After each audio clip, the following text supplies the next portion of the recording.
Les soldats de l'Empire regardent de haut et avec arrogance la tribu vaincue, exigeant leur soumission et leur loyauté. Les paroles de l'empereur dégoulinent de condescendance, offrant un choix sinistre, capituler ou faire face à la mort. Notre gars est allongé sur le sol, couvert de bleu mais provocateur, alors que l'Empire les qualifie tous de barbares. Notre pote se retrouve dans un endroit étrange et éthéré, confronté à une figure solennelle qui s'excuse pour une erreur. L'homme explique qu'il s'agit du monde d'après la mort, révélant que le garçon a eu un accident de la route et s'est réveillé trop tôt, ramené à la vie par une femme mystérieuse. Confus, notre héros s'interroge sur son état et proteste qu'il n'est pas puceau, ce à quoi l'homme s'excuse à nouveau, laissant présager un malentendu plus profond. Le garçon est stupéfait d'apprendre qu'il a déjà été incinéré, ne laissant aucune chance de retourner à sa vie. L'ange le réprimande pour son comportement déraisonnable, le blâmant pour la situation et l'exhortant à se calmer. Pendant ce temps, l'homme solennel écoute patiemment et évoque une solution d'urgence pour des cas comme celui-ci. La figure solennelle propose une solution. Bien que notre héros ne puisse pas retourner dans son monde d'origine, il peut se réincarner dans un autre en reprenant le corps de quelqu'un qui vient de mourir. Bien qu'il n'y ait aucune garantie d'une naissance sans danger, notre gars, encore en train d'assimiler la nouvelle, réfléchit à sa vie sans histoire et à la surprise d'avoir déjà eu droit à des funérailles. Le personnage s'excuse à nouveau pour la confusion, soulignant sa responsabilité de préserver sa vie malgré l'erreur. Notre pote accepte avec hésitation le plan de réincarnation, provoquant l'approbation ravie de l'homme solennel. Soudain, un ange plein de vie propose avec empressement d'être son guide. Au grand étonnement de l'homme solennel face à un tel enthousiasme, l'ange commence immédiatement à suggérer des compétences pratiques pour son nouveau corps, notamment la force physique, des capacités linguistiques et même des connaissances modernes comme l'utilisation d'un smartphone, tandis que le garçon s'interroge sur le caractère aléatoire de ses choix. La cloche signale la fin de leur entretien, et l'homme solennel rappelle au garçon que trouver le bon équilibre entre vie professionnelle et vie privée est important. Notre gars, curieux au sujet de sa réincarnation, exprime sa surprise et son envie à l'idée d'un temps de travail limité. L'ange plein d'entrain insiste joyeusement sur le fait qu'elle va lui choisir des compétences spéciales, au grand désarroi de notre héros face à des choix aussi étrangement spécifiques. Un dieu curieusement pointilleux et un ange tout aussi spécifique souhaitent un bon voyage au garçon avec un joyeux « bon voyage ». Leur singulière erreur a mis en branle un arrangement tout aussi singulier, marquant le début de son nouveau périple.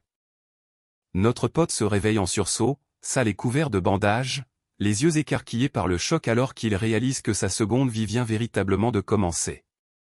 Le garçon, comprenant à présent que son nom est peut-être Gaïa, se retrouve submergé par un afflux de connaissances sur ce nouveau monde qui envahit son esprit, provoquant un violent mal de tête. L'homme inquiet prend de ces nouvelles avec angoisse, le pressant d'aller bien, tandis que notre gars aurait aimé que le dieu le mette en garde contre cette soudaine surcharge mentale. L'intense afflux d'informations le laisse agripper à sa tête, luttant pour tout assimiler d'un coup.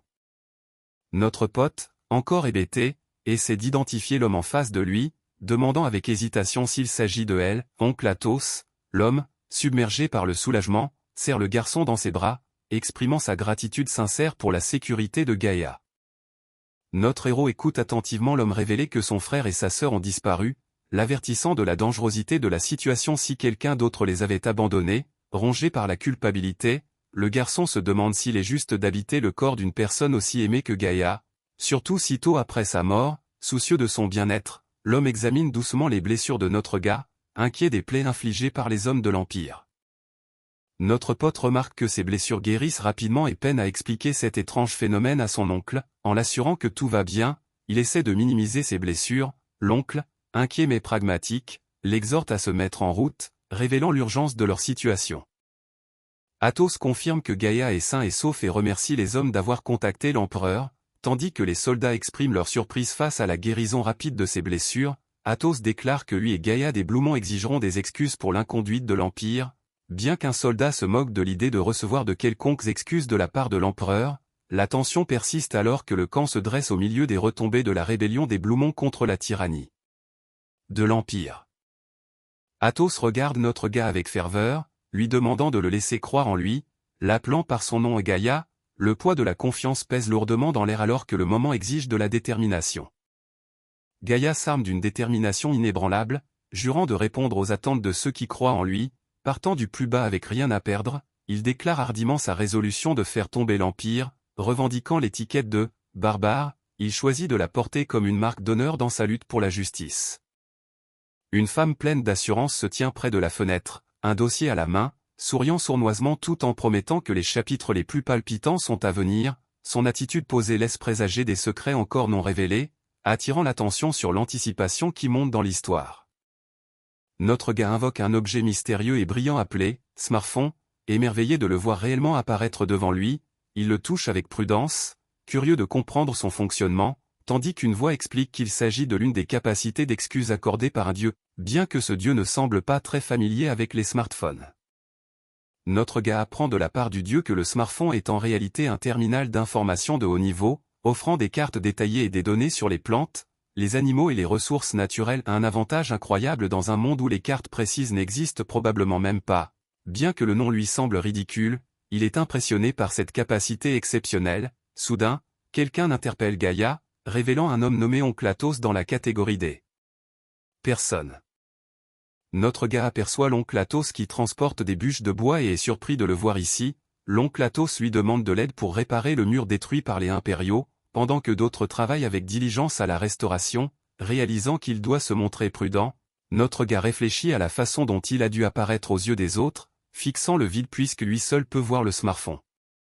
Les villageois discutent de leurs difficultés liées aux réserves limitées de blé après la destruction de l'entrepôt par les impériaux, révélant la dure réalité de leur patrie forestière qui ne possède que très peu de terres arables. Malgré la chasse et la cueillette pour compléter la nourriture, ils font face à des pénuries et doivent acheter des marchandises à l'extérieur, ce qui nécessite de l'argent, chose qui leur manque cruellement. Notre gars assimile cette vérité difficile, prenant conscience de l'équilibre fragile de la communauté et de l'importance de la monnaie pour leur survie. Notre gars réalise que la majeure partie des terres fertiles appartient à l'Empire, forçant les tribus comme Blumont à faire du troc, ayant souvent besoin de devises pour commercer. Tout en contemplant cette contradiction et en planifiant la chute de l'Empire, il cherche quelque chose de valeur à vendre. Soudain, il repère un rocher sur la carte et l'identifie comme du selgem, une ressource potentielle pour aider le village. Notre gars repère un filon de selgem sur la carte et réalise que le selgem est un minéral précieux qui fait l'objet d'une demande constante. Il note que l'extraction du sel demande beaucoup de main-d'œuvre et que même leur propre colonie l'achète comme un produit de qualité supérieure. Cela fait germer une nouvelle idée. Et s'ils vendaient du selgem pour obtenir l'argent dont ils ont désespérément besoin? Notre gars envisage le potentiel du filon de selgem, qui pourrait devenir la nouvelle industrie de Blumont si le gisement s'avère assez stable pour être exploité. Il est surpris que personne n'ait remarqué ce filon malgré sa proximité avec le village et décide d'aller enquêter lui-même. Soudain, un ours féroce apparaît en rugissant agressivement. Notre gars fait rapidement le lien, réalisant que la présence de l'ours explique pourquoi le filon de selgem est passé inaperçu. En vérifiant son smartphone, il confirme que le niveau de danger de l'ours n'est pas trop élevé, ce qui lui donne un sentiment de confiance prudente. Préparant son épée, il s'apprête à affronter le défi de front. Notre gars saute vers le bas, visant un coup décisif à la tête de l'ours, mais la bête lève promptement sa patte massive pour se défendre. Surpris, il laisse échapper un rapide « et », alors que l'affrontement se déroule en un éclair. De retour sain et sauf, notre gars fait face à des villageois inquiets et choqués qu'il se soit aventuré sur le territoire de l'ours sanglant. Il minimise le danger, expliquant que sa capacité de récupération l'a sauvé malgré ses blessures. Le groupe discute du fait que la peau de l'ours est presque impénétrable, et que s'ils pouvaient éliminer ces ours, ils obtiendraient l'accès aux précieuses ressources de la forêt. Notre gars explique pourquoi il s'est aventuré dans cette forêt dangereuse, avouant qu'il espérait trouver quelque chose de valeur pour aider financièrement le village. Bien qu'il reconnaisse les risques et son autorité limitée en tant que chef, il souhaite contribuer de manière significative à leur avenir. Les villageois écoutent attentivement, conscients des nombreuses zones interdites de la forêt et des défis à venir. Les villageois expriment leur surprise face aux nouvelles préoccupations de Gaïa qui dépassent le simple cadre de l'entraînement, craignant qu'il ne se surmène en tant que chef. Pendant ce temps, d'autres l'assurent avec assurance que lorsqu'il s'agit d'argent et de négociations, c'est sur Athos qu'il faut compter. Faisant allusion à la propre industrie prospère du village, Gaïa écoute attentivement, curieux et légèrement pris de court par cette révélation. Les mercenaires se préparent pour leur prochaine mission, s'équipant de leurs armes et se tenant prêts pour la bataille. Leur chef annonce la cible, le royaume d'Alja, tandis qu'un mercenaire rouspète à l'idée de travailler pour l'Empire mais accepte son devoir. La détermination du groupe est évidente alors qu'ils se rassemblent, prêts à affronter le défi qui les attend. Les mercenaires se préparent au combat, vérifiant leurs armures et leurs armes au milieu de quelques inquiétudes concernant les pénuries. Malgré les difficultés, leur morale reste élevée alors qu'ils se rappellent mutuellement de rester concentrés et de se motiver, juste au moment où la tension monte à cause d'épées manquantes. Athos annonce une livraison, apaisant les inquiétudes et rappelant que la bataille est la chance de leur tribu de gagner sa vie. Juste au moment où les inquiétudes concernant leur équipement atteignent un sommet, une caisse d'armes neuve arrive, déclenchant l'excitation parmi les mercenaires. Athos révèle que leur employeur a fourni ses fournitures, ce qui apaise la tension et renforce leur préparation pour la bataille à venir. La plaine de Puro dans le royaume d'Alja, une vaste étendue de terre au pied des montagnes du sud-est, est depuis longtemps une frontière contestée avec l'empire de Veratokori, autrefois de paisibles champs de blé. La région est aujourd'hui dominée par une armée prête au combat. La tension est palpable alors qu'une voix autoritaire appelle les troupes à se rassembler. Le commandant de l'empire de Veratokori rallie ses troupes, déclarant que leur mission est de reconquérir la plaine de Puro occupée par le royaume d'Alja et de la restituer à leur empire. Il insiste sur l'importance stratégique de cette terre comme base d'opération et jure de démontrer la puissance de l'empire à leurs rivaux. Les soldats se tiennent prêts, unis sous les ordres résolus de leur chef. Les soldats de Veratokori acclament bruyamment leur empereur, louant ses victoires et l'expansion de son empire. Notre gars, observant la scène en silence, reconnaît la popularité de l'empereur malgré ses conquêtes impitoyables et la haine personnelle qu'il lui voue, ce dernier étant la cause de la chute de ses parents. Bien que cela le frustre, il sait qu'il doit accepter cette réalité pour le moment. Le commandant exhorte les troupes à se dévouer avec ferveur, soulignant que la prise de cette terre aidera le prince Mun dans sa bataille méridionale contre Coron. L'attention de notre pote se ravive à la mention de Mun, tandis que des murmures parmi les soldats remettent en question le commandement du prince. Alors que le commandant les renvoie à leur position, notre héros s'avance pour demander des ordres au général Ibicius. Des murmures se répandent parmi les soldats, s'interrogeant sur la présence de mercenaires barbares qui, à la surprise générale, parlent la langue impériale. Le commandant reconnaît leurs origines barbares du Nord, mais insiste sur le fait que leur style de combat est trop différent pour s'intégrer à la formation principale. Au lieu de cela, il ordonne aux garçons de fournir un soutien sur le flanc, lui attribuant un rôle crucial mais distinct dans la bataille. Les soldats admettent franchement que l'ordre du commandant était essentiellement un message direct, restez en dehors de notre chemin. Ils expliquent que le style de combat lent et lourd en bouclier des mercenaires barbares rend la coordination avec les forces principales difficile, ce qui a finalement mené à leur défaite. Notre gars réfléchit à cette dure vérité avec un mélange de frustration et de compréhension. Les soldats expliquent que certaines tribus barbares ne comprennent même pas la langue impériale, rendant la coordination entre les tribus presque impossible. Ils plaisantent sur le fait que des erreurs pourraient les amener à se battre entre eux plutôt qu'à combattre l'ennemi, mais l'ambiance change rapidement lorsqu'un soldat rappelle à Gaïa que l'honneur de leur tribu réside dans le fait de combattre avec vaillance, peu importe le prix. Notre pote réfléchit au coût élevé de la bataille, reconnaissant que la mort de ses parents était le résultat direct de ces dures réalités. Bien qu'il accorde de l'importance à la vie et espère faire le moins de victimes possible, il comprend qu'en tant que mercenaire, il ne peut se permettre d'être naïf au point d'épargner ses ennemis. Malgré ces circonstances sombres, il prend la résolution de minimiser autant que possible la perte de ses camarades. Le garçon s'arme de détermination, se rappelant que leur mission est de trouver un moyen de gagner plus. En examinant un document, il admet que cet objectif est peut-être un peu trop ambitieux. Soudain, quelque chose attire son attention, le laissant surpris et curieux. Les tensions montent d'un cran alors que les soldats se démènent pour comprendre la soudaine attaque magique, rejetant rapidement la faute sur les barbares pour cette agression inattendue. Notre gars, pris au milieu de tout cela, fait face à la suspicion et à la confusion des mercenaires, qui considèrent les barbares comme stupides et téméraires. L'atmosphère s'alourdit de méfiance alors qu'ils s'interrogent sur la folie d'une telle frappe soudaine. L'elfe exige farouchement des excuses, rejetant l'affirmation cruelle des mercenaires selon laquelle les elfes sont des esclaves. Les soldats se moquent de son indignation, balayant sa colère et lui expliquant froidement que dans leur empire, tous les elfes sont considérés comme des propriétés. La tension monte d'un cran lorsque les mercenaires révèlent leurs intentions tordues, traitant l'elfe comme un simple jouet. Notre pote tente de calmer Jessica en urgence, sentant sa colère monter. Les mercenaires rabaissent les barbares en se moquant d'eux et font des suppositions grossières sur leurs relations. Jessica se présente fermement comme étant Gaïa, une mercenaire barbare de la tribu Blumont, tandis que les mercenaires continuent de la dégrader. Elle est son peuple. Notre héros rejette fermement les insultes des mercenaires, s'excusant pour le comportement téméraire de sa camarade mais précisant qu'il ne tolérera pas leur calomnie. En dégainant son épée, il déclare que s'il ne le voit que comme un barbare, il répondra avec la même courtoisie barbare. La tension monte en flèche lorsqu'un mercenaire demande d'un ton pressant ce qu'il est en train de faire.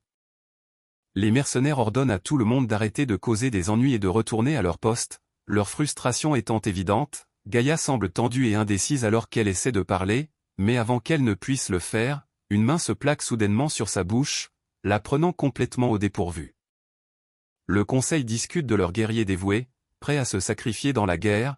Ils s'accordent à dire avec confiance qu'avec ces braves combattants, la victoire est assurée. Bien que certains attribuent leur succès aux accomplissements divins de l'empereur, l'atmosphère est à la domination assurée et à la loyauté envers l'Empire. L'empereur reste calme et serein, contemplant tranquillement la situation tout en levant sa coupe. Son expression révèle un esprit calculateur, tandis qu'au-delà du palais, les soldats se préparent à avancer, prêts à exécuter la volonté de l'Empire sur le champ de bataille. Gaïa déclare hardiment son plan de cibler le commandant ennemi, choquant ses camarades par son sérieux. Il révèle qu'il a rassemblé des informations sur le champ de bataille en temps réel grâce à son smartphone, confiant que malgré leur infériorité numérique et leur manque d'équipement, il possède un avantage critique. Sa stratégie consiste à frapper là où l'ennemi s'y attend le moins, visant à déjouer les forces du royaume en contournant par la forêt pour toucher directement leur commandant. Le plan est clair, lancer une attaque surprise puis se retirer rapidement avant que la cavalerie ennemie ne puisse se regrouper et contre-attaquer. Malgré leur désavantage en tant que fantassins face à la vitesse et à la puissance de l'ennemi, la fierté de la tribu Blumnut les pousse à se battre férocement. Pourtant, l'objectif reste précis, ils frapperont uniquement le commandant, visant à perturber le commandement de l'ennemi. Le garçon soutient que tuer le commandant ennemi plongera l'armée du royaume dans le chaos, permettant à l'Empire de prendre le dessus et potentiellement de mettre fin à la guerre rapidement, réduisant ainsi les pertes. Il pense que le plan vaut la peine d'être tenté. Cependant, une voix sévère intervient avec un « non » ferme, signalant une opposition à l'idée. Athos déclare hardiment son soutien au plan de Gaïa, surprenant les autres et provoquant un mélange de choc et d'acceptation réticente. Malgré les doutes, sa détermination convainc le groupe de s'engager, un allié reconnaissant l'esprit féroce et indompté du nouveau chef. La décision est prise si le plan va de l'avant, ils sont tous partants. Alors qu'une attaque massive et tourbillonnante approche, le commandant exhorte ses troupes à rester calmes et à s'appuyer sur leurs barrières pour se protéger. Il leur ordonne de renforcer leur défense et de rester vigilants pour une chance de contre-attaquer, leur rappelant que les munitions de l'ennemi sont limitées. Le commandant rouspète contre le chaos provoqué par la magie, admettant qu'il n'est pas habitué à tout ce bruit et à ces éclairs. Il reconnaît la puissance de l'attaque ennemie mais souligne que les barrières magiques peuvent la rendre inutile bien que seuls quelques soldats puissent manier une telle magie. Malgré leur réticence à utiliser les barrières, il prévient que l'ennemi le fera, et se glisser à travers l'une d'elles pourrait être dévastateur. Le commandant reçoit un rapport indiquant que leurs forces et celles de l'ennemi sont à égalité, ce qui l'incite à adopter une approche prudente. Il déconseille de déplacer la cavalerie trop tôt pour éviter une contre-attaque, reconnaissant que la bataille va probablement s'éterniser au-delà d'une journée. Malgré la tension, les troupes se préparent, attendant d'autres développements inhabituels. Des rapports indiquent qu'une unité de mercenaires barbares sur le flanc droit a rompu la formation et s'est enfuie dans la forêt. Le commandant réagit avec surprise, remettant en question leur prétendue bravoure et qualifiant cela de désertion. Il demande rapidement à savoir quelle direction ils ont prise, se préparant à réagir. Le commandant exige un rapport immédiat, demandant de toute urgence quelle direction les mercenaires en fuite ont prise. Pendant ce temps, plus profondément dans la forêt, un groupe se déplace prudemment à travers les arbres. Une conversation sérieuse s'engage alors qu'un homme reconnaît la compétence impressionnante de Gaïa pour sceller des alliances avec d'autres tribus, en particulier les elfes, bien qu'une hésitation persiste dans l'air. Notre héros est pris de court par l'apparition soudaine de Rosso, un membre de la grande tribu des lézards, qui admet qu'il ne connaissait pas non plus tous les détails. Rosso révèle qu'il les a suivis parce que leur itinéraire étrange laissait présager quelque chose d'inhabituel, gagnant un mélange de surprise et de respect réticent de la part du groupe. Pendant ce temps, le paysage forestier serein contraste avec la tension qui monte parmi les alliés. Le groupe repère le commandant à proximité et discute de la taille impressionnante de leurs ennemis montés. Notre pote suggère d'utiliser la magie des elfes pour briser la formation ennemie, bien que des doutes surgissent quant à savoir si la magie aura un quelconque effet sur eux. La tension et l'incertitude se propagent dans le groupe alors qu'ils se préparent pour le défi à venir. Notre gars insiste sur le fait que la magie fonctionnera très bien si elle est visée avec soin, malgré les craintes qu'elle ne frappe la barrière et soit gâchée. Le commandant elfe est d'accord mais insiste sur l'importance de viser exactement là où il le dit, pointant une faille dans la formation ennemie. Notre héros les exhorte à cibler cet endroit précis. L'ennemi lance une embuscade soudaine, chargeant férocement avec des armes levées. Malgré la surprise, le commandant exhorte au calme, rappelant à ses troupes que la plupart des attaquants sont de l'infanterie. Il ordonne à tout le monde de se former rapidement et de se préparer à faire face à l'assaut imminent. Le groupe examine avec enthousiasme une collection d'armes, visiblement le butin d'une guerre récente. Notre gars demande si elles appartiennent vraiment aux soldats d'Aljeu et s'ils ont le droit de les prendre. Les autres crient de joie, ravis par le frisson de la victoire et les trésors qu'elle apporte. Un homme accepte calmement le butin, rappelant à tout le monde qu'aucun trésor ne suit les morts. La bataille des plaines de Pyros s'est terminée rapidement. L'armée d'Aljeu ayant perdu tout ordre après la chute de son commandant, l'empire de Veratokori a écrasé ses ennemis, revendiquant le droit au butin selon les lois de la guerre en cette terre. Le général Iviciou, connu pour sa justice dans la distribution des provisions, a veillé à ce que même le groupe de notre pote reçoive de l'équipement des soldats vaincus d'Aljeu, bien que notre héros ressente un élan de culpabilité, assimilant cela à du pillage, il reste profondément reconnaissant pour le butin. Le groupe s'émerveille de la qualité de l'épée en fer, un témoignage du bon équipement de l'armée du royaume malgré leur pauvreté. L'homme explique que ces épées en fer, utilisées par les soldats impériaux, sont rares sur le marché et se vendent ainsi à un prix élevé, que ce soit à l'achat ou à la vente. Il souligne leurs utilisations pratiques et leur valeur potentielle pour le commerce, tandis que notre héros admire l'épée en fer qu'il a reçue. Le groupe partage un moment léger, reconnaissant la lutte constante pour rassembler assez d'argent. Notre héros réfléchit à la résistance de l'épée en fer, s'imaginant qu'elle pourrait même faire le poids face au redoutable ours sanglant, dont la fourrure repousse les armes en bronze. Excité, il montre l'épée en fer à Rosso, fier de posséder lui-même un peu de ce métal rare, mais la réaction inattendue de Rosso laisse notre héros confus lorsque le guerrier jette négligemment l'épée de côté, provoquant une question surprise. Rosso rejette l'épée en fer, préférant à la place une arme en bronze plus brillante, affirmant qu'elle a une meilleure apparence. Notre héros est déconcerté, sachant que le fer est bien plus résistant, mais Rosso explique qu'il a déjà utilisé des épées en bronze et qu'elles rouillent vite. Il préfère le bronze simple car cela l'aide à se démarquer sur le champ de bataille, privilégiant l'apparence à la praticité.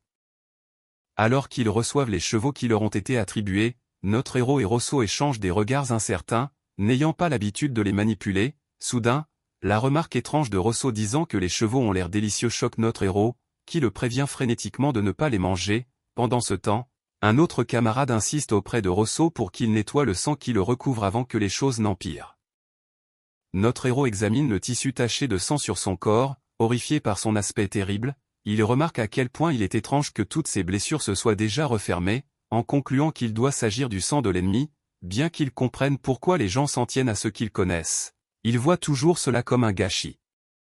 Notre héros réfléchit à la sensation étrange qu'il a ressentie pendant la bataille, comme si les souvenirs de Gaïa contrôlaient son corps. Il réalise pourquoi il était mort auparavant en marchant droit vers un coup de poignard, mais maintenant, avec son nouveau pouvoir, il est convaincu qu'il ne mourrait plus de cette façon.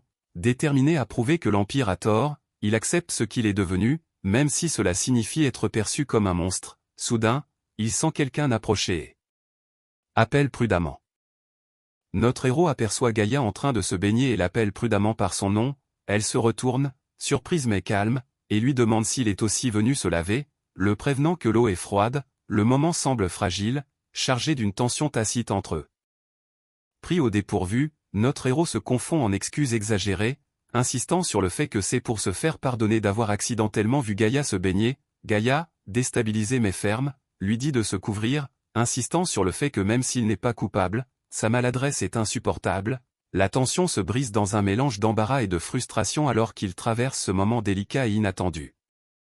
Notre héros, se couvrant toujours pudiquement, remarque le regard intense de Gaïa et ressent le poids de son attention. Gaïa brise le silence, lui demandant de but en blanc d'où vient la cicatrice sur son dos. Sa curiosité coupant court à l'embarras. Pris de court, il hésite avant d'admettre qu'il a bien été blessé, cette marque brute étant le témoin silencieux de ses épreuves. Gaïa confronte notre héros avec une question perçante, lui demandant pourquoi il suivait l'Empire malgré la douleur que cela lui causait.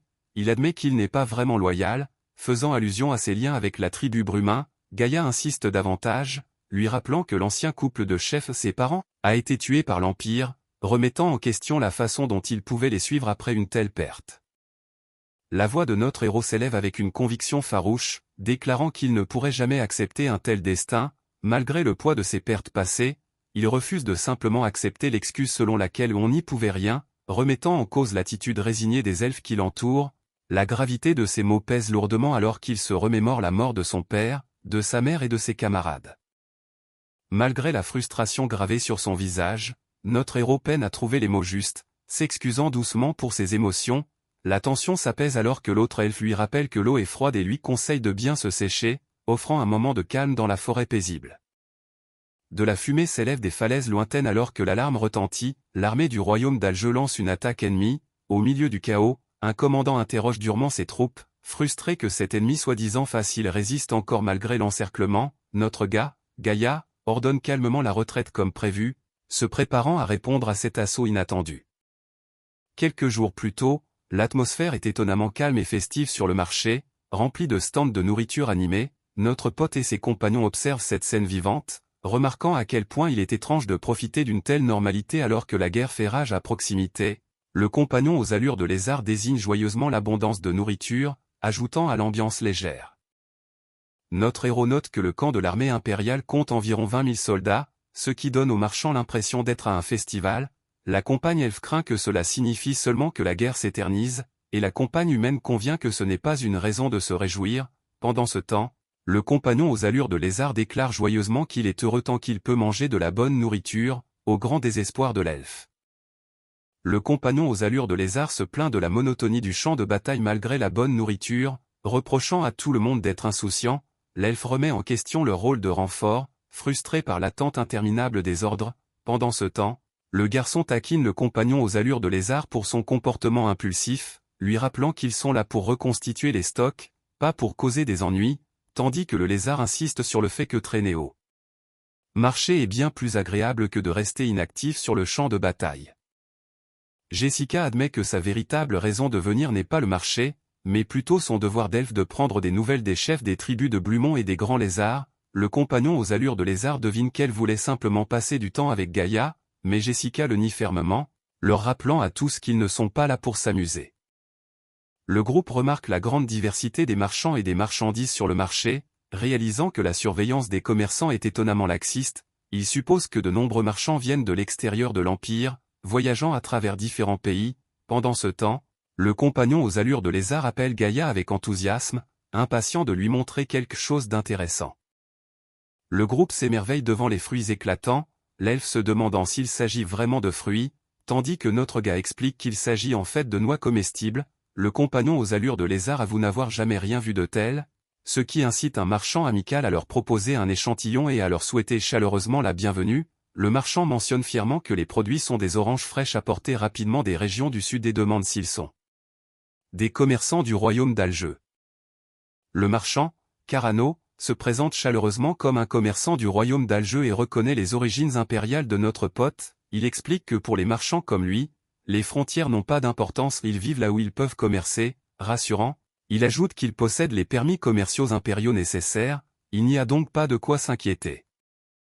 Le compagnon aux allures de lézard et notre héros apprécient tous deux l'orange fraîche, visiblement impressionnés par son goût. Le marchand plaisante en disant que les pastèques seraient tout aussi nouvelles pour eux et explique que ces fruits ont une longue durée de conservation, ce qui les rend parfaits pour être livrés même dans les colonies barbares éloignées. Le garçon se hérisse à la supposition du marchand selon laquelle ils pourraient être des barbares, exigeant de savoir pourquoi il pense cela. Le marchand devine qu'avec une elfe et un grand lézard à ses côtés, notre gars n'est peut-être pas familier avec les fruits du sud comme les oranges ou les pastèques, et le prend même pour un mercenaire de l'Empire du Nord. Notre pote, impressionné, félicite Carano pour sa perspicacité. Lorsqu'on lui demande s'il est ici pour acheter des rations, le garçon demande quelque chose de plus léger et de plus durable pour ravitailler l'ensemble de son unité de mercenaires. Le marchand observe que la commande de notre héros ressemble à des rations de marche et devine qu'il prévoit peut-être de repartir bientôt. Malgré son arrivée récente, le garçon explique qu'il est simplement prudent et qu'il aime reconstituer ce qui manque. Impressionné par la perspicacité du marchand, notre gars se dit que ce commerçant est particulièrement compétent. L'œil aiguisé du marchand repère les mouvements entraînés de notre pote, notant qu'il est inhabituel pour un marchand de se déplacer ainsi. Notre héros confirme qu'il n'est pas un marchand mais un soldat, ce qui éveille le soupçon qu'il pourrait être un espion pour l'armée du royaume d'Alge. Cette révélation surprend le groupe, d'autant plus que le marchand les a identifiés avec précision comme des barbares sans la moindre présentation. Notre héros et ses compagnons s'arrêtent au sommet d'une falaise, contemplant un vaste fleuve qui serpente à travers un terrain accidenté. l'horizon s'étendant à l'infini sous un ciel parsemé de nuages, la scène instaure une atmosphère d'aventure et d'exploration alors qu'il se prépare aux défis à venir. Le compagnon de notre héros, ressentant encore les effets de la boisson de la veille, plaisante au sujet de la belle femme qui n'arrêtait pas de lui offrir des verres. Leurs plaisanteries légères sont interrompues lorsqu'un autre soldat repère quelque chose d'inhabituel au loin, attirant leur attention sur une foule qui se rassemble au loin. Une foule immense se rassemble de manière menaçante au loin, semant l'alarme parmi les soldats. Confus et inquiets, ils se demandent s'il pourrait s'agir de renforts, tout en remarquant que ce rassemblement étrange a quelque chose d'anormal. Soudain, un soldat donne l'alerte en criant qu'ils subissent une attaque ennemie, plongeant le camp dans un chaos urgent. Les soldats s'efforcent d'assimiler la terrible nouvelle. L'armée du royaume d'Arjeux progresse depuis le nord tandis que ses navires approchent par la mer, menaçant de les encercler. Malgré la panique, un commandant insiste sur le fait que leurs forces sont assez puissantes pour affronter l'ennemi de front, les exhortant à tenir bon au château de Colomb. Pourtant, la menace imminente d'une attaque en pincée laisse les troupes ébranlées et incertaines quant à leur prochaine action. Le commandant exige un rapport urgent pour le prince héritier. Se demandant comment la situation a pu dégénérer si rapidement, notre héros confirme que les renforts proviennent du royaume d'Arjeux et qu'ils avancent à la fois par la terre et par la mer, signalant un encerclement complet imminent. Les soldats sont confrontés à la sinistre réalité et débattent de l'opportunité de battre en retraite avant d'être complètement encerclés. Notre héros soupèse la sombre réalité. Bien que les forces de l'Empire ne perdent pas de terrain, il reste peut-être une mince chance de briser l'encerclement. Malgré sa rancœur envers l'Empire, il hésite à causer des pertes inutiles. Rapidement, il ordonne à ses troupes de se tenir prêtes à battre en retraite et se précipite pour avertir le quartier général, troublé par la progression rapide de l'ennemi et le mystère entourant son commandant et qui s'avère être le prince héritier du royaume d'Arjeux, Alex. Le prince Alex confirme que l'encerclement sera bientôt achevé, le regard fixé sur la forteresse en flammes de l'autre côté de l'eau. D'une voix calme mais déterminée, il s'adresse au peuple de Colomb. Reconnaissant la longue attente qu'il a endurée, la scène capture le calme tendu qui précède l'assaut final, alors que le prince se prépare à délivrer son message et à sceller leur destin. Le prince Alex s'arme de courage et ordonne à ses troupes de lancer l'assaut. La voix farouche et résolue, avec une détermination sans faille, il leur donne l'ordre de piétiner et de ravager les défenseurs de Veratokori, les qualifiant de lâches sans envergure. Les soldats rugissent en écho, prêts à déchaîner leur fureur sur la ville assiégée. Un soldat rapporte d'urgence que le détachement nord subit une lourde attaque et que des renforts arrivent du château de Colomb. Le prince héritier, visiblement irrité et en train de boire, s'en prend à son subordonné, exigeant qu'ils agissent sans attendre les ordres. Notre MC regarde la scène avec incrédulité, s'interrogeant sur l'état d'esprit du prince au milieu du chaos. Le prince Alex s'en prend à son subordonné, le traitant d'idiot inutile et rejetant la responsabilité des revers sur de mauvaises tactiques. Il insiste sur le fait que les troupes que son père lui a confiées ne seront pas facilement repoussées et exige un combat frontal pour l'emporter. Malgré la pression croissante et les avertissements, notre MC conseille hardiment au prince d'ordonner un retrait, contestant sa posture téméraire.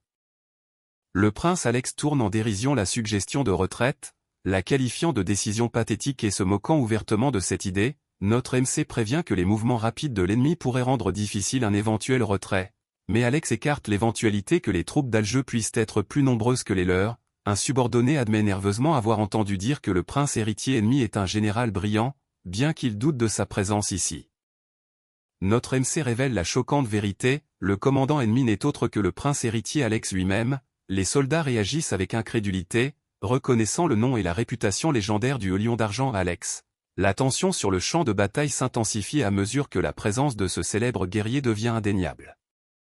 Les soldats reconnaissent la redoutable réputation du commandant ennemi, soulignant ses conquêtes rapides et son talent. Malgré les avertissements, le prince Alex s'inquiète de la réaction de son père s'il battait en retraite, refusant obstinément de reculer. Un subordonné suggère prudemment de modifier leur position pour se regrouper au château de Colomb, espérant ainsi s'adapter sans pour autant battre en retraite. Le prince Alex soutient que modifier leur position pour briser l'encerclement ennemi est une manœuvre stratégique et non une retraite. Confiant que l'empereur comprendra, malgré une certaine hésitation, il se proclame pivot de l'armée et ordonne à l'ensemble des forces de se consolider et de faire mouvement vers Pirot depuis le château de Colomb. Les soldats répondent avec détermination, bien que certains soupirent discrètement face à cette décision difficile. La situation semble critique alors que les forces de l'Empire sont prises en étau depuis la mer, rendant leur retraite périlleuse. Le vieux commandant reconnaît la dure réalité mais exhorte le groupe à s'en tenir à l'itinéraire de fuite prévu sans s'inquiéter. Soudain, une silhouette apparaît, interpellant vivement le groupe et brisant l'atmosphère tendue. La tension se dissipe lorsqu'une voix tranchante réclame une discussion sérieuse, laissant entendre qu'un accord pourrait profiter aux deux camps. Soudain, le prince Alex est attaqué, mais il part promptement le coup et rassure ses camarades en affirmant qu'il est indemne. L'urgence du moment s'intensifie alors que le groupe se prépare à ce qui va suivre. Le prince Alex mène hardiment la charge, exhortant les soldats d'Alger à avancer et à reprendre le château de Colomb. Son appel passionné à sauver leurs camarades et à se battre pour leur royaume déclenche un farouche cri de guerre parmi les troupes. Malgré les avertissements concernant le danger, Alex reste ferme, déterminé à rallier ses forces depuis la ligne de front. La bataille se déroule sans encombre, la reprise du château de Colomb étant presque assurée en raison de l'absence d'une structure de commandement fonctionnelle chez l'ennemi. Un camarade taquine le prince Alex sur la facilité du combat, mais Alex rejette fermement l'idée d'être un fanatique de guerre téméraire, plaçant la vie des soldats et des citoyens de Colomb au-dessus de tout. Malgré sa calme résolution, les pensées d'Alex trahissent une frustration bouillonnante envers l'impitoyable empereur de Vratokori. Le prince Alex apprend que le commandant ennemi est le prince héritier incompétent, dont le fils manque à la fois de tempérament et de talent. Le capturé vivant pourrait devenir une monnaie d'échange précieuse avec l'Empire. Pendant ce temps, les éclaireurs rapportent que l'armée de Vratokri bat en retraite, concentrant ses forces vers la Grande Route, ce qui amène Alex à reconnaître que l'ennemi n'est pas tout à fait stupide après tout. Notre héros se tient résolu devant le décor enflammé d'une ville en feu, la main fermement posée sur l'épée rengorgée à son côté. Les flammes reflètent son tumulte intérieur et sa détermination alors que le chaos de la guerre l'entoure. Notre héros reconnaît la figure imposante devant lui comme étant le prince Alex d'Alger, le royaume auquel ils font face. Au milieu de la tension, Gaïa est pressée de se dépêcher, signalant l'urgence de leur mission. Pendant ce temps, des commandants prudents décident de ne pas poursuivre l'ennemi en retraite, méfiant envers leur mage et face au risque de pertes inutiles. Le prince Alex insiste pour aller de l'avant, ordonnant à ses troupes de reformer les lignes et d'avancer malgré les inquiétudes de ses gardes pour sa sécurité. Notre héros se rappelle que cette force est une unité tribale du nord de l'Empire, connue sous le nom de corps des mercenaires barbares. La tension monte alors qu'il se prépare à affronter cet ennemi féroce et imprévisible. Notre héros est assis tranquillement dans une forêt baignée de soleil, étudiant un mystérieux emblème au motif ailé. À proximité, deux femmes puisent de l'eau, leur présence ajoutant un rythme calme et quotidien à cette scène forestière paisible. Le décor est planté pour le prochain chapitre de cette série à succès de fantasy et de guerre de type isekai, invitant les lecteurs à plonger plus profondément au cœur de son aventure naissante. Notre héros étudie une carte marquée par les troupes ennemies d'Arjeux qui encerclent leur position. Réalisant que la forêt est truffée d'embuscades, il marmonne de frustration, reconnaissant qu'ils ont failli marcher droit dans un piège. Un compagnon fait remarquer que l'ennemi avait clairement anticipé leur itinéraire de fuite à travers la forêt depuis le tout début. Notre héros rouspète face aux mesures extrêmes prises juste pour traquer un seul mercenaire, qualifiant cela de préparation digne d'un psychopathe. Frustré et dépassé, il admet qu'il n'en peut plus. Pendant ce temps, un compagnon grincheux se plaint bruyamment de marcher péniblement dans cette forêt immonde, réclamant un carrosse malgré la difficulté évidente du terrain. Les tensions montent d'un cran lorsqu'un compagnon grincheux réclame un carrosse, et quand on lui répond que c'est impossible, il ordonne qu'on le porte sur le dos, interpellant le protagoniste d'un ton sec. Malgré cet échange tendu, le groupe accepte de se reposer pour la journée. Pendant ce temps, la brutale réalité de leur situation s'impose. La retraite du château de Colomb a été une défaite dévastatrice, avec moins de la moitié des soldats ayant réussi à échapper à l'encerclement d'Arjeux. La plupart des soldats tombés au combat étaient issus de familles nobles impériales, de sorte que des sentiments personnels étaient mêlés à leur perte. Mais pour le corps des mercenaires barbares, cette situation est une aubaine. Ils peuvent désormais exiger le plein paiement des faveurs qu'ils ont accordées, sans se retenir. Le noble grincheux se plaint bruyamment de la nourriture exécrable, réclamant des friandises, du vin et du jus de fruits à la place des biscuits et de la viande séchée habituelle. Ces plaintes sont relayées par un compagnon, qui tente maladroitement de demander au protagoniste d'améliorer le repas. Le protagoniste, visiblement frustré, a du mal à répondre à des exigences aussi déraisonnables. Le protagoniste rappelle fermement au groupe qu'ils sont des fugitifs, contraints de s'engager sur ce difficile sentier de montagne pour éviter d'être repérés, et qu'allumer un feu pourrait trahir leur position. Il explique que leur ration était destinée à des mercenaires, pas à du luxe, et qu'ils ne peuvent donc s'offrir aucune douceur. Pendant ce temps, un compagnon avertit nerveusement le noble qu'il se montre déraisonnable et difficile à raisonner, alors que ce dernier continue de faire une scène. Le protagoniste suggère à contre-cœur d'offrir quelques oranges et pastèques de leur réserve pour apaiser les exigences du noble. Lorsqu'on lui demande de la soupe chaude, il fait rapidement marche arrière, refusant d'en promettre davantage. Pendant ce temps, un compagnon confirme leur situation financière désastreuse, reconnaissant qu'ils arrachent le paiement au noble malgré les circonstances tendues. Le groupe avance prudemment le long du sentier de montagne étroit, la tension étant palpable sur leur visage alors qu'ils naviguent sur ce terrain difficile. Malgré l'épuisement, un compagnon détend l'atmosphère en annonçant qu'ils sont enfin sortis de la forêt pour rejoindre la route. Le soulagement est immense, mais le voyage est loin d'être terminé. Le groupe aperçoit enfin la ville de Pyro, dont les bâtiments s'étendent à travers le paysage rocheux. L'excitation grandit en voyant que les troupes impériales tiennent toujours bon, arborant fièrement leur drapeau. À l'intérieur de la ville, un accueil formel les attend, un dignitaire exprimant son soulagement quant au retour sain et sauf du noble. Le dignitaire exprime son choc et son désarroi face à la bataille brutale du château de Colomb, déplorant les lourdes pertes et l'incompétence des soldats. Notre héros est accusé de n'avoir envoyé que des imbéciles pour servir sous ses ordres, mais il nie rapidement cette affirmation, exhortant le noble à chasser de telles pensées sévères. Une tension sous-jacente s'installe alors que la conversation se tourne vers les espoirs déçus d'une victoire facile. Le noble se plaint amèrement d'être contraint de voyager avec les mercenaires barbares, condamnant leur manque de civilité et leurs piètres provisions. Notre héros reconnaît calmement l'aide des mercenaires, mais la frustration du noble déborde lorsqu'il exige un meilleur traitement et de l'hospitalité. Malgré la tension, notre héros promet de faire de son mieux pour répondre aux attentes du noble. Alors que le soleil se couche derrière la cité antique, notre héros se tient résolu, agrippant son épée avec une détermination tranquille au milieu des lanternes vacillantes et des braises ardentes. Notre pote demande anxieusement s'ils peuvent aider l'esclave barbare de tout à l'heure, espérant négocier sa situation. L'homme plus âgé, sérieux et méfiant, l'avertit de ne pas s'engager dans des projets bizarres. Malgré cette mise en garde, notre héros insiste sur le fait qu'il ne suggère pas d'aider l'esclave à s'enfuir, mais essaie seulement de parler au propriétaire de son sort. Gaïa explique que l'homme a perdu la guerre et est devenu une propriété impériale, révélant que beaucoup d'autres comme lui sont retenus captifs sur le navire. Il prévient qu'une fois que quelqu'un devient esclave sous l'Empire, son destin est scellé, et malgré les espoirs, ils ont à peine la liberté ou les ressources nécessaires pour les racheter. L'idéalisme de notre héros se heurte à la dure réalité lorsque Gaïa demande où il trouverait l'argent pour racheter les esclaves.